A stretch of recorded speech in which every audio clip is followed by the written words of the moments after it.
Right, morning fellas, welcome back to another Villa on Tour video. Today I'm back with another transfer roundup sort of video. I haven't done one of these for a while actually, but let's be honest, not much has been going on unfortunately. But I do expect the whole transfer thing to hot up a little bit as we do head into July, because June it's always a bit quiet, isn't it, with players on holiday and all that sort of stuff. But everybody's back now. I believe Villa training starts next week, so expect it to get more exciting because it's been a bit boring recently, hasn't it? Let's be honest. But just before we do start, let's take a little trip down memory lane. Now, if you're watching this on the day that this video comes out, it's the 27th of June. Forgot the month there.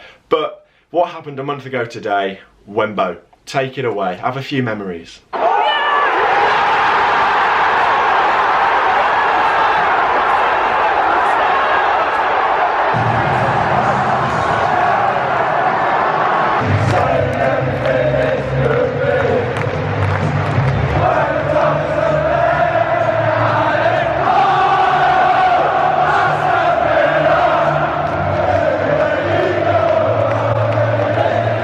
I still haven't got over it, to be honest. Like, it's just ridiculous, the whole Premier League thing. But we're back. We don't care. I'm still not over it. It won't sink in till we get to Tottenham away. Just before we do start, I'm going to plug a few videos that are on the channel at the moment if you haven't watched them already. The 7-a-side against the Villa View. Spoiler alert.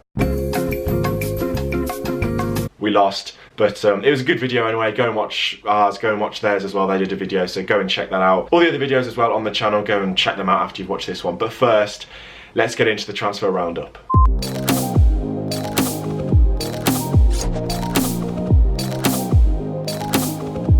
Now, the first one, unfortunately, is one that I don't think is very realistic. It's Axel Tuanzebe from Manchester United. Now, he's set for crunch talks with Ole Gunnar Solskjaer this week, apparently. He heads out with the Man United squad to pre-season, wherever they're doing it. They usually do it in America or Australia or whatever. But they fly out on July the 8th. So we're going to have a talk with Solskjaer before then, and then it looks like he's staying at Man United, let's be honest. It's highly unlikely, in my opinion, that we're going to get him on loan or permanent. It would be incredible if we do, but I probably wouldn't take him unless we can buy him outright, because I don't want a loan, because it's pointless. Why would we develop their players when we need to start developing our own players now, which is what Perslow's already said. So unless we can get him on a permanent for a good deal, I don't see it happening at all. Here's one as well, James Justin, the Luton right back. He's only 21 years of age, but this rumour seems to have been around for like weeks and weeks now. But he had a medical at Leicester, I believe, last Wednesday, or in the last couple of days he had a medical at Leicester. I think Luton were resigned to letting him go.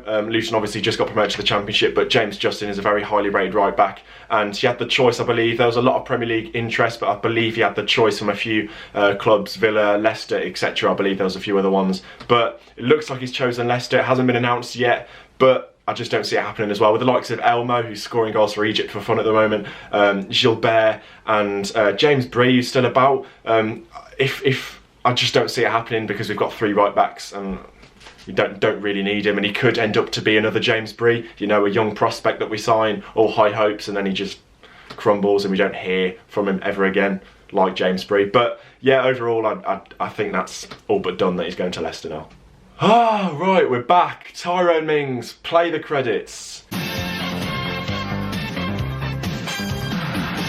Welcome back to another game show where we guess what the hell's going on with Tyrone Mings, because it's dragging on, innit? Every single transfer roundup thing I do, where's Mings, where's Mings, let's talk about Mings, and let's be honest, I still don't know.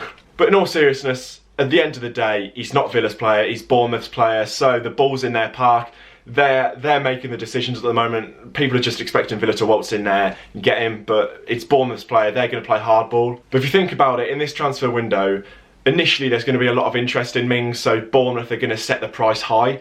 But if we be patient, we wait a little bit, maybe the interest from other clubs dies down for Mings, maybe we can go in with a slightly lower offer, because if Bournemouth don't want him, they don't want him. And you know, the later it gets in the transfer window, they're going to be more desperate to let him go if they do want to let him go. So that means Villa can get him for a cheaper price. But he's back off holiday now. People are still speculating. He's changed his profile picture on Twitter. Like, who cares? Like, it's crazy. Nothing's going on. End of the day, he's Bournemouth's player. They're in charge with the negotiations, but be patient. As I say every single time, I think it will happen. Just be patient, everybody. we'll see. Another interesting bit is Courtney Rowe on Instagram did, you know, those little Q&A things you can do, and someone asked him what he would do if Tyrone Mings didn't join, and big Courtney Rowe, my mate, said that he'd unfollow him and just delete his number. So it's all laugh and jokes at the Villa. Just get it done, please, just get it done.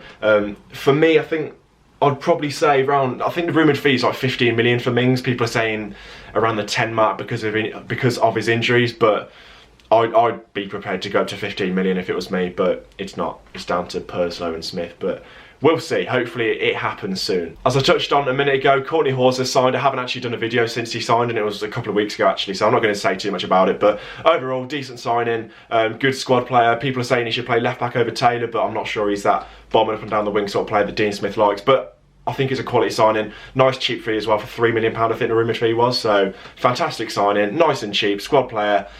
I'm very happy with it. Now the next one, Calvin Phillips from Leeds United. He's a Leeds lad, been there since a kid, he's come through the academy, but let's be honest, Leeds are playing hardball. They want a really high fee and Villa just aren't prepared to go there. I've heard Leeds want around £20 million, but then I've heard other places say they want a ridiculous £30 million, but I think, again, I'd only be prepared to play like 15 million. I think Villa would only be prepared to play 15 million. Again, a player that's only played in the Championship throughout his career. 30 million for a Championship player is, quite frankly, ridiculous, even in this current market. Again, he's only 23 years of age, just like McGinn, just like Grealish. So midfield trio we could possibly have of all 23-year-olds, that's fantastic. But I've got a Leeds mate. I say it every time we talk about Calvin Phillips. He rates him ridiculously highly. Very hot prospect there. They don't want to let him go at all, Leeds. The fans love him. But it's just the fee. Leeds playing hardball. That leads me nicely on to Marvellous Nakamba. Yes, you heard that right. His name's Marvellous. Incredible name. He's only 25 years of age and he currently plays for Club Bruges, the same club as Big Wes. Talking of Big Wes, I think that's imminent. I think the signing will be announced officially soon. But back to our mate Marvellous Nakamba. What an incredible name. Funny thing is, he only played 19 games last season in all competitions, so not too sure what that's about. I'm going to be honest, I don't watch Belgian football, I don't watch Club Bruges, but I know that Marvellous Nakamba is a defensive midfielder, so if we can't get Phillips, maybe he'd be a cheaper alternative. He's only 2 years older as well, 25. I don't know anything about it. I know he's playing in the African Cup of Nations at the moment for Zimbabwe, but talking of Zimbabwe as well, I just thought this would be a nice little side note. I think some of the player names of Zimbabwe, I've got a list here. All these names are first names of players who play for Zimbabwe now. You've got Knowledge, Marvellous Nakamba, of course, Sunday, Teenage, Divine and Talent. Though incredible first names. But yeah, just a little side note there. I don't think anyone cares what I'm talking about. Next player, Jack Butland, goalkeeper from Stoke City. What's going on here then? It started off like a massive rumour and then it kind of died down a bit, but now, as I said, we're coming on to July. It's hotting up a little bit again. There's not too many clues going on here with Butland, but I think the biggest thing is that Stoke City signed Adam Davis from Barnsley, who is a goalkeeper, and I expect them to put him as their #1 goalkeeper. I know Adam Davis is a very highly rated keeper. I think last year for Barnsley in League One, he was in the team of the season, so he's a very good goalkeeper, and Stoke wouldn't sign him if they weren't going to be, if he wasn't going to be their #1. So that screams that Butland is on his way out. It's just, the difficult thing is the fee. I know Stoke are going to want a massive fee because, let's be honest, Butland is by far and away their biggest asset, so they have to get the biggest fee possible for him. I know Stoke are saying £25 million, but Villa aren't really prepared to go over £20 million, which I kind of agree with the whole Steer signing a 4-year contract. The Steer signing a 4-year contract just screams that he's going to be our #1.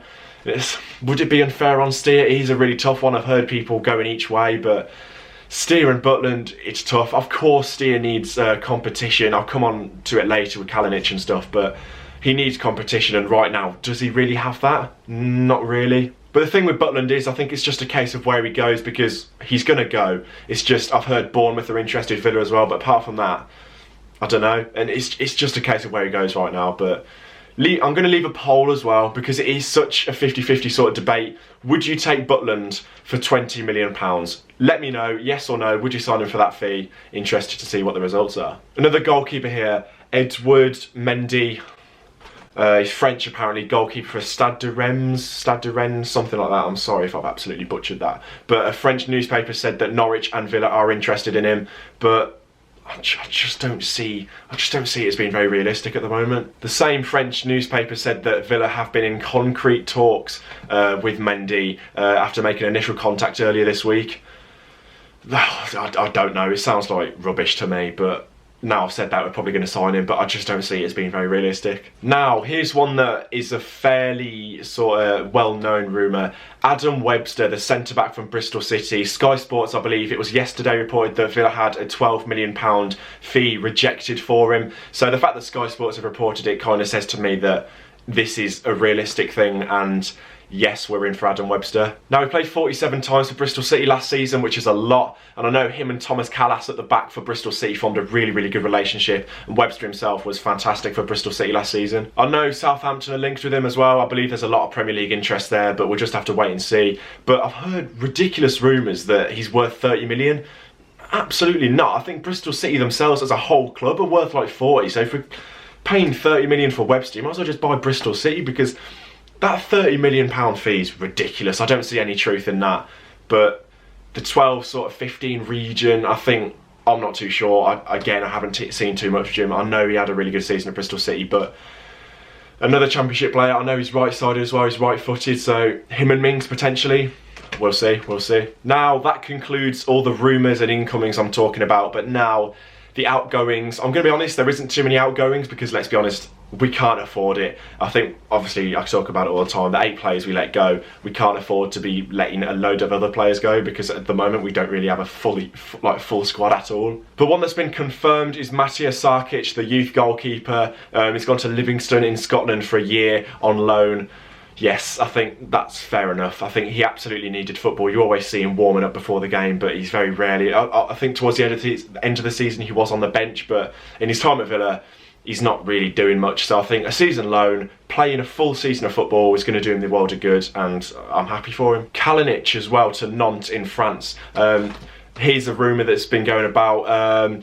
Loan or permanent, I don't really care. I think whatever happens, we're not going to get the fee that we paid for him. That was like €7 million or something along those lines, but there's no way we're going to get that back. I think he was injured in mid-February, so he only really got a month at Villa, and then Steer came in and absolutely did bits. So it's a difficult one with Kalinic because he was so expensive. When he signed, I was like, he could be our #1 in the Premier League, but he just hasn't proved it, and I think he hasn't really been given a fair shot at Villa. But yeah, get him out the door. With all these rumours with Butland as well and Steer, there's no place for him at Villa if Butland does come in, so get rid, in my opinion. Unfortunately, you got to be ruthless, has to be done. Finally as well, Hogan.